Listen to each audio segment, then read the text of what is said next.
Hello and warm welcome to everyone, this is Jaisil. हम यहाँ पे जो आईसीए के इनकम टैक्स के केस सिनारियो एमसीक्यूज कर रहे थे, उसमें आज हम करेंगे आपका 15th केस सिनारियो। पिछले वाले वीडियोस में हमने ऑलरेडी आपके पहले 14 केस सिनारियोस को सोल्व कर लिया है, तो आज हम करेंगे आपका 15th केस सिनारियो। तो चलिए शुरू करते हैं। सबसे पहले हम क्या करेंगे, नीचे जो आपको क्वेश्चंस दिए गए पहले वो हम रीड कर लेते हैं। पहले क्वेश्चन में आपको क्या पूछा है, in whose hands the interest income received from Karuna and interest on fixed deposits in the name of Riya would be included। तो यहाँ पे ये पूछा है कि मिस करुणा से आपको कोई इंटरेस्ट इनकम मिल रही है, तो वो इंटरेस्ट इनकम किसके हाथ में इंक्लूड की जाएगी, यानी क्लब की जाएगी। और इसके अलावा यहाँ पे मिस रिया के नाम पे जो एफडी की गई है, उस एफडी की इंटरेस्ट इनकम भी किसके हाथ में इंक्लूड की जाएगी, वो आपको पूछा गया है। ठीक है सर। उसके बाद सेकंड क्वेश्चन में आपको क्या पूछा है, in whose hand loss from business and capital gains would be included in the assessment year 26-27. Assume that capital invested in the business was entirely out of the funds gifted by her husband। तो यहाँ पे ये पूछा है कि यहाँ पे आपके किसी बिजनेस में लॉस हुआ है, तो वो बिजनेस का लॉस किसके हाथ में इंक्लूड किया जाएगा।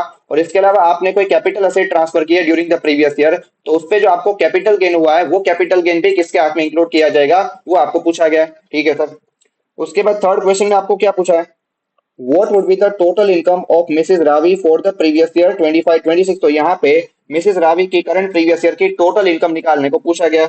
एंड उसके बाद आखिरी क्वेश्चन में आपको मिस्टर राजेश की टोटल इनकम निकालने को पूछा गया for the current previous year 25-26। तो चलिए काम करते हैं, अब हम चलते हैं केस स्टडी पे। केस स्टडी में आपको क्या इन्फॉर्मेशन दी गई है वो हम रीड करते हैं। तो अब सबसे पहले यहाँ पे इस केस स्टडी में क्या लिखा है, Mr Rajesh gifted rupees 15 lakhs to his wife Ravi on her birthday on 23rd February 2025। Ravi lent rupees 6 lakhs out of the gifted amount to Karuna on 1st April 2025 for 6 months on which she received interest of rupees 30,000। तो अब यहाँ पे ये लिखा है कि mister Rajesh ने अपनी वाइफ मिसेज रावी को गिफ्ट इन मनी दिया है ऑफ रुपीज 15 lakhs। तो पहले तो ये gift in money Mrs Ravi के हाथ में टैक्सेबल नहीं किया जाएगा, बिकॉज ये गिफ्ट उनको अपने हस्बैंड से मिल रहा है जो उनके रिलेटिव माने जाएंगे। लेकिन यहाँ पे मिसेज रावी को जो गिफ्ट इन मनी मिला था ऑफ रुपीज 15 lakhs, उसमें से उन्होंने 6 लाख रुपए का करुणा को लोन दे दिया on 1st April 2025 for 6 months। और उस लोन पे उनको करंट प्रीवियस ईयर में इंटरेस्ट मिला था ऑफ रुपीज 30,000। तो ये इंटरेस्ट इनकम क्या मिसेज रावी के हाथ में टैक्सेबल की जाएगी, आंसर इज नो। यहाँ पे आपका क्लबिंग का प्रोविजन लग जाएगा under section 64 subsection 1 close number 4। वहां पे ये लिखा है कि अगर किसी इंडिविजुअल ने अपने या अपनी स्पाउस को कोई असेट ट्रांसफर किए विदाउट कंसिडरेशन और फॉर इनएडेक्वेट कंसिडरेशन, यानी फ्री ऑफ कॉस्ट या तो कम प्राइस पे, तो फिर उस केस में आपके या आपके स्पाउस को उस असेट में से जो भी इनकम रिसीव होगी, वो इनकम ट्रांसफरर के हाथ में ही टैक्सेबल की जाएगी, ट्रांसफरर के हाथ में ही क्लब की जाएगी। तो अब यहाँ पे मिस्टर राजेश ने अपनी वाइफ को जो गिफ्ट इन मनी दिया था ऑफ रुपीज 15 lakhs, वो भी आपका एक ट्रांसफर ऑफ असेट ही माना जाएगा। और उसमें से 6 लाख रुपए का मिसेज रावी ने करुणा को लोन दिया है, और उस लोन पे जो आपका करंट प्रीवियस ईयर में इंटरेस्ट मिला है ऑफ रुपीज 30,000, वो इंटरेस्ट इनकम मिस्टर राजेश के हाथ में ही टैक्सेबल किया जाएगा, मिस्टर राजेश के हाथ में ही क्लब किया जाएगा। ठीक है सर। उसके बाद आगे क्या लिखा है, the said sum of rupees 30,000 was invested in the shares of a listed company on 18th October 2025, which were sold for rupees 66,000 on 25th March 2026। Securities transaction tax was paid on purchase and sale of such shares। तो अब यहाँ पे आगे ये लिखा है कि उस लोन पे जो इंटरेस्ट मिला था मिसेज रावी को ऑफ रुपीज 30,000, वो अमाउंट उन्होंने किसी लिस्टेड कंपनी के शेयर्स में इन्वेस्ट कर दिया ऑन 18th October 2025। और वो शेयर्स उन्होंने करंट प्रीवियस ईयर में 25th March 2026 को सेल भी कर दिए। तो अब यहाँ पे ये लिस्टेड इक्विटी शेयर से, तो यहाँ पे आपका जो पीरियड ऑफ होल्डिंग रहेगा वो 1 ईयर रहेगा, और आपने यहाँ पे ये शेयर्स 1 साल के अंदर ही सेल कर दिए है, तो आपका यहाँ पे शॉर्ट टर्म कैपिटल गेन आएगा। लेकिन सर ये शॉर्ट टर्म कैपिटल गेन क्या मिस्टर राजेश के हाथ में क्लब किया जाएगा, आंसर इज नो। ये short term capital gain Mrs Ravi के हाथ में ही टैक्सेबल किया जाएगा, बिकॉज क्लबिंग के चैप्टर में एक प्रोविजन आपको दिया है कि income from the accretion of the transferred asset is not to be clubbed in the hands of transferor. यानी अगर आपने किसी पर्सन को कोई असेट ट्रांसफर की है जिसपे आपका क्लबिंग का प्रोविजन लग रहा है, तो सामने वाले पर्सन को जो असेट में से जो भी इनकम मिलेगी वो ट्रांसफरर के हाथ में ही टैक्सेबल की जाएगी, ट्रांसफरर के हाथ में क्लब की जाएगी। लेकिन मान लीजिए सामने वाले पर्सन ने वो इनकम किसी और जगह पे इन्वेस्ट कर दी या कहीं पे डिप्लॉय कर दी, और उसमें से एक्स्ट्रा इनकम उसने कमाई, तो वो एक्स्ट्रा इनकम वापस से ओरिजिनल ट्रांसफरर के हाथ में टैक्सेबल नहीं की जाएगी। इसका मतलब फाइनली ये हुआ कि अगर आपने किसी को कोई असेट ट्रांसफर की है जिसपे आपका क्लबिंग का प्रोविजन लग रहा है, तो उस ट्रांसफर्ड असेट की second generated income original transferor के हाथ में टैक्सेबल नहीं की जाएगी। जो पहली इनकम जनरेट हुई है वही ट्रांसफरर के हाथ में टैक्सेबल की जाएगी। ठीक है सर। तो यहाँ पे मिस्टर राजेश ने जो गिफ्ट इन मनी दिया था ऑफ रुपीज 15 लाख, उसमें से 6 लाख रुपए का मिसिस रावी ने लोन दिया था मिस करुणा को, उस पे जो इंटरेस्ट इनकम मिली वो मिस्टर राजेश के हाथ में टैक्सेबल की जाएगी। लेकिन वो इंटरेस्ट का अमाउंट वापस से मिसिस रावी ने किसी कंपनी के शेयर में इन्वेस्ट कर दिया, और वो शेयर सेल करने पे जो शॉर्ट टर्म कैपिटल गेन हुआ ऑफ रुपीज 36,000, वो short term capital gain mister Rajesh के हाथ में क्लब नहीं किया जाएगा, वो मिसिस रावी के हाथ में ही टैक्सेबल किया जाएगा। ठीक है सर। अब उसके बाद यहाँ पे आगे क्या लिखा है, the balance amount of gift was invested on 1 April 2025 as capital by Ravi in her new business. She suffered a loss of rupees 22,000 in the business in financial year 25-26। तो अब यहाँ पे आगे ये लिखा है कि मिसेस रावी को जो गिफ्ट इन मनी मिला था अपने हस्बैंड से ऑफ रुपीज 15 लाख, उसमें से 6 लाख रुपए का तो उन्होंने करुणा को लोन दिया था, जिस लोन पे उनको करंट प्रीवियस ईयर में इंटरेस्ट मिला था ऑफ रुपीज 30,000, जो मिस्टर राजेश के हाथ में क्लब किया जाएगा। लेकिन जो बाकी का अमाउंट ऑफ गिफ्ट था ऑफ रुपीज 9 लाख, वो मिसेस रावी ने अपने बिजनेस में इन्वेस्ट कर दिया एज अ कैपिटल, जिस बिजनेस में उनको करंट प्रीवियस ईयर में लॉस हुआ है ऑफ रुपीज 22,000। तो ये बिजनेस लॉस जो है, क्या मिसेस रावी ही सेट ऑफ या कैरी फॉरवर्ड कर पाएंगे? Answer is no. यहाँ पे आपने अपनी वाइफ को कोई असेट ट्रांसफर की फ्री ऑफ कॉस्ट, तो उस असेट में से आपकी वाइफ को जो इनकम हुई वो आपके हाथ में क्लब की जाएगी। तो अगर उस असेट में से आपकी वाइफ को कोई लॉस हुआ तो वो लॉस भी आपके हाथ में क्लब किया जाएगा। इनकम अगर क्लब की जाएगी तो लॉस भी आपके हाथ में क्लब किया जाएगा। तो यहाँ पे जो बाकी का अमाउंट ऑफ गिफ्ट था ऑफ रुपीज 9 लाख, वो मिसिस रावी ने अपने बिजनेस में इन्वेस्ट कर दिया, और उस बिजनेस में आपको लॉस हुआ है ऑफ रुपीज 22,000, तो वो बिजनेस लॉस मिस्टर राजेश के हाथ में क्लब किया जाएगा, यानी मिस्टर राजेश ही उस बिजनेस लॉस को करंट प्रीवियस ईयर में सेट ऑफ या कैरी फॉरवर्ड कर पाएंगे। ठीक है सर। उसके बाद आगे क्या लिखा है, Ravi is working with a private company as sales executive at a salary of rupees 62,000 per month. तो यहाँ पे आप एक काम करिए, इनकी पूरे साल की सैलरी निकाल दीजिए, तो वो आपको मिल जाएगी रुपीज 7,44,000। ठीक है सर। उसके बाद आगे क्या लिखा है, she paid rupees 3,500 per month towards tuition fees for her daughter Riya studying in Saint Thomas school Mumbai. तो यहाँ पे मिसेस रावी ने अपनी बेटी के लिए ट्यूशन फीस पे की है। तो आपको ये मालूम होगा कि अगर आप अपने बच्चों के लिए ट्यूशन फीस पे करते हैं तो उसका आपको डिडक्शन दिया जाता है अंडर सेक्शन 80C। लेकिन ये डिडक्शन आपको तभी मिलेगा अगर आपने 115BS में से ऑप्ट आउट किया है। और यहाँ पे इस केस स्टडी के आखिरी पार्ट में आपको ये बोला गया है कि both mister Rajesh and Mrs Ravi want to pay tax under the default tax regime under section 115 BSE। तो यहाँ पे आपने 115 BSE ऑप्ट किया है, 115 BSE में से ऑप्ट आउट नहीं किया है, तो यानी आपको ATC का डिडक्शन नहीं दिया जाएगा। ठीक है सर। उसके बाद आगे क्या लिखा है, Rajesh is working with an MNC on a monthly salary of rupees 64,000। तो यहाँ पे इनके भी आप पूरे साल की सैलरी निकाल दीजिए, तो वो आपको मिल जाएगी 7,68,000। ठीक है सर। उसके बाद आगे क्या लिखा है, he has gifted rupees 1,25,000 to Riya on her 13th birthday. This amount is deposited as 2 years term deposit with SBI Bank in her name, on which interest of rupees 11,500 is earned during the previous year 25-26। तो यहाँ पे mister Rajesh ने अपनी बेटी को gift दिया है of rupees 1,25,000। तो ये मिस रिया के लिए टैक्सेबल तो नहीं किया जाएगा, बट उस अमाउंट का क्या किया गया, उस अमाउंट की एफडी कर दी गई मिस रिया के नाम पे, और उस एफडी पे करंट प्रीवियस ईयर में आपकी इंटरेस्ट इनकम दी गई है ऑफ रुपीज 11,500।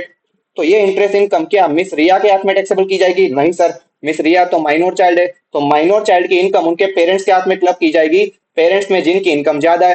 तो अब यहाँ पे आपको इसके लिए mister Rajesh and Mrs Ravi दोनों की टोटल इनकम निकालनी होगी, और आपको ये देखना होगा कि इस एफडी इंटरेस्ट इनकम को क्लब करने से पहले किसकी इनकम ज्यादा है। पेरेंट्स में जिनकी इनकम ज्यादा है उनके हाथ में ये एफडी इंटरेस्ट इनकम टैक्सेबल की जाएगी। ठीक है सर। तो चलिए काम करते हैं, अब हम उसी पे चलते हैं। तो अब सबसे पहले यहाँ पे आपको इन दोनों की जो टोटल इनकम निकालनी है वो 115 बीएसई के हिसाब से निकालनी होगी, बिकॉज केस स्टडी में आपको बोला गया था कि इन दोनों ने 115 बीएसई में टैक्स पे करने के लिए ऑप्ट किया है। तो पहले आप एक काम करिए, मिस्टर राजेश की टोटल इनकम निकाल दीजिए, और पहले आप निकालिए उनकी इनकम फ्रॉम सैलरी। तो क्वेश्चन में आपको बोला गया था कि मिस्टर राजेश एक एमएनसी में काम कर रहे हैं और उनको मंथली सैलरी मिल रही है रुपीज 64,000। तो उसको मल्टीप्लाई कर दीजिए बाय 12 मंथ, तो आपको उनकी पूरे साल भर की सैलरी मिल जाएगी रुपीज 7,68,000। और यहाँ पे क्वेश्चन में आपको सैलरी की और कोई इन्फॉर्मेशन नहीं दी गई थी, तो यही आपकी ग्रोस सैलरी मानी जाएगी। उसमें से आपको एक स्टैंडर्ड डिडक्शन दिया जाएगा under section 16(1)(a) and 115 BSc के केस में सैलरी हेड में आपको स्टैंडर्ड डिडक्शन दिया जाता है ऑफ रुपीज 75,000। तो आप माइनस कर दीजिए, तो यहाँ पे आपको उनकी इनकम फ्रॉम सैलरी मिल जाएगी रुपीज 6,93,000। अब इसके अलावा यहाँ पे मिस्टर राजेश ने अपनी वाइफ मिसिज रावी को जो गिफ्ट इन मनी दिया था ऑफ रुपीज 15 lakhs, उसमें से मिसिज रावी ने 6 लाख रुपए का तो लोन दिया था करुणा को, तो उस लोन पे जो इंटरेस्ट मिला था उनको ऑफ रुपीज 30,000, वो इंटरेस्ट इनकम मिस्टर राजेश के हाथ में क्लब की जाएगी। तो वो इंटरेस्ट इनकम आप टैक्सेबल कर दीजिए अदर सोर्स में। और इसके अलावा जो बाकी का अमाउंट ऑफ गिफ्ट था ऑफ रुपीज 9 lakhs, वो मिसिस रावी ने अपने बिजनेस में इन्वेस्ट कर दिया एज अ कैपिटल, जिस बिजनेस में उनको करंट प्रीवियस ईयर में लॉस हुआ था ऑफ रुपीज 22,000, तो वो बिजनेस लॉस भी मिस्टर राजेश के हाथ में क्लब किया जाएगा। लेकिन यहाँ पे मिस्टर राजेश वो बिजनेस लॉस अपनी किस इनकम के सामने सेट ऑफ कर पाएंगे? सर बिजनेस लॉस आप सैलरी इनकम के सामने सेट ऑफ नहीं कर सकते, तो आप एक काम करिए, आपकी जो इंटरेस्ट इनकम है उसके सामने ये बिजनेस लॉस सेट ऑफ कर दीजिए। तो वो सेट ऑफ करने के बाद आपको नेट इंटरेस्ट इनकम मिल जाएगी रुपीज 8,000। ठीक है सर।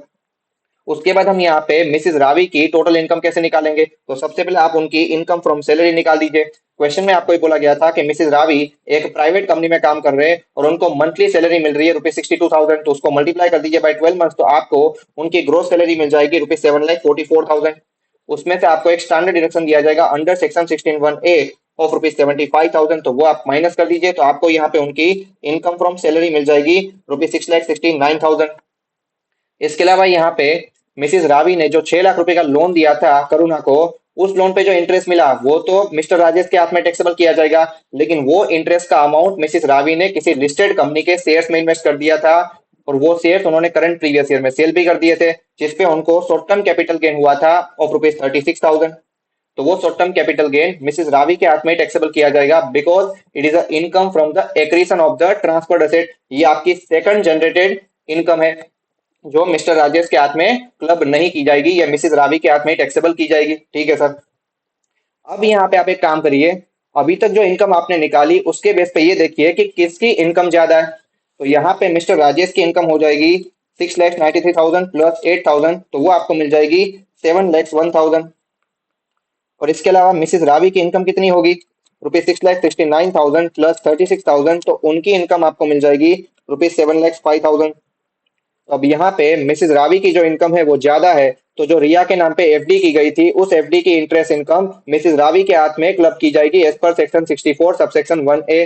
तो आप यहाँ पे ये इंटरेस्ट इनकम अदर सोर्स में टैक्सेबल कर दीजिए जो आपको दी गई थी रुपीज 11,500।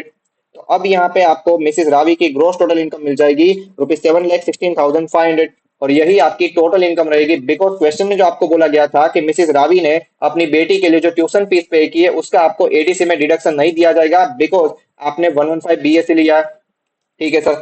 उसके अलावा यहाँ पे आपको मिस्टर राजेश की भी ग्रोस टोटल इनकम मिल जाएगी रुपीज 7,01,000, और यही आपकी टोटल इनकम रहेगी। ठीक है सर। अब यहाँ पे थर्ड एंड फोर्थ क्वेश्चन में उनकी टोटल इनकम निकालने को ही आपको पूछा गया था, तो आपको यहाँ पे थर्ड एंड फोर्थ क्वेश्चन का आंसर मिल चुका है। थर्ड क्वेश्चन में आपको पूछा गया था कि मिसिस रावी की टोटल इनकम क्या रहेगी for the current previous year 25-26, तो उनकी टोटल इनकम रहेगी रुपीज 7,16,500, तो आपका करेक्ट आंसर रहेगा ऑप्शन नंबर ए। ठीक है सर। इसके अलावा फोर्थ क्वेश्चन में आपको मिस्टर राजेश की टोटल इनकम निकालने को पूछा गया था for the current previous year, तो उनकी टोटल इनकम रहेगी रुपीज 7,01,000, आपका option number D correct answer रहेगा। ठीक है सर। अब इसके अलावा आपको पहले क्वेश्चन में क्या पूछा गया था? पहले क्वेश्चन में आपको ये पूछा था कि करुणा से जो इंटरेस्ट इनकम मिली थी मिसिस रावी को, वो इंटरेस्ट इनकम किसके हाथ में इंक्लूड की जाएगी? तो वो इंटरेस्ट इनकम मिस्टर राजेश के हाथ में टैक्सेबल की जाएगी। एंड इसके अलावा रिया के नाम पे जो एफडी की गई थी उस एफडी की इंटरेस्ट इनकम किसके हाथ में इंक्लूड की जाएगी? तो उस एफडी की इंटरेस्ट इनकम मिसिस रावी के हाथ में टैक्सेबल की जाएगी। तो यहाँ पे आपका करेक्ट आंसर रहेगा option number D, interest income from Karuna to be included in the hands of Mr Rajesh and interest on 2 years term deposits to be included in the hands of Mrs Ravi. ठीक है sir. उसके बाद second question में आपको ये पूछा था कि मिसेस रावी को अपने बिजनेस में जो लॉस हुआ था वो बिजनेस लॉस किसके हाथ में इंक्लूड किया जाएगा? तो वो बिजनेस लॉस मिस्टर राजेश के हाथ में इंक्लूड किया जाएगा। एंड इसके अलावा मिसेस रावी ने ड्यूरिंग द प्रीवियस ईयर जो लिस्टेड कंपनी के शेयर्स बेच दिए थे उस पे जो शॉर्ट टर्म कैपिटल गेन हुआ था वो शॉर्ट टर्म कैपिटल गेन किसके हाथ में इंक्लूड किया जाएगा? तो वो मिसेस रावी के हाथ में ही टैक्सेबल किया जाएगा। तो आपका करेक्ट आंसर रहेगा option number C, loss from business included in the hands of Mr Rajesh and capital gains included in the hands of Mrs Ravi. ठीक है सर। तो ये हमारा कंप्लीट हुआ यहाँ पे 15th case scenario. I hope आपको ये अच्छी तरीके से समझ में आया होगा। इसी तरीके से हम सभी केस सिनारियोस को एक एक करके डिटेल में डिस्कस कर रहे हैं। तो अभी तक अगर आपने पिछले वाले केस सिनारियोस के वीडियोस नहीं देखे तो प्लीज जाके देख लीजिएगा। आपके सारे केस सिनारियोस अच्छी तरीके से प्रैक्टिस हो जाएंगे और ये डेफिनेटली आपको एग्जाम में मदद करेंगे। तो जो अगला केस सिनारियो रहेगा उसके लिए भी मैं सेपरेट वीडियो प्रोवाइड करूंगा आपको मेरी यूट्यूब चैनल पे। तो ये सारे रिवीजन वीडियोस मैं फ्री ऑफ कॉस्ट आपको मेरी यूट्यूब चैनल पे प्रोवाइड कर रहा हूँ। सो अभी तक अगर आपने मेरी यूट्यूब चैनल को सब्सक्राइब नहीं किया तो प्लीज जाके सब्सक्राइब कर लीजिए एंड नोटिफिकेशन ऑन कर दीजिए ताकि आपको हर एक इंपॉर्टेंट रिवीजन वीडियो की अपडेट मिलती रहे। इसके अलावा अगर आपको एमसीक्यू डिस्कशन अच्छा लगा है तो प्लीज अपने फ्रेंड्स के साथ जरूर शेयर करिएगा ताकि वो भी इस एमसीक्यू सीरीज का बेनिफिट ले पाए। और इसके अलावा अगर आपको एनोटेट पीडीएफ का एक्सेस चाहिए तो इसका पीडीएफ आपको मेरी टेलीग्राम चैनल पे मिल जाएगा। टेलीग्राम चैनल का लिंक मैंने नीचे डिस्क्रिप्शन बॉक्स में डाल दिया है, वहां पे जाके आप मेरा टेलीग्राम चैनल ज्वाइन कर सकते हैं। तो चलिए मिलता है अगले केस सिनारियो डिस्कशन में। Till then good bye.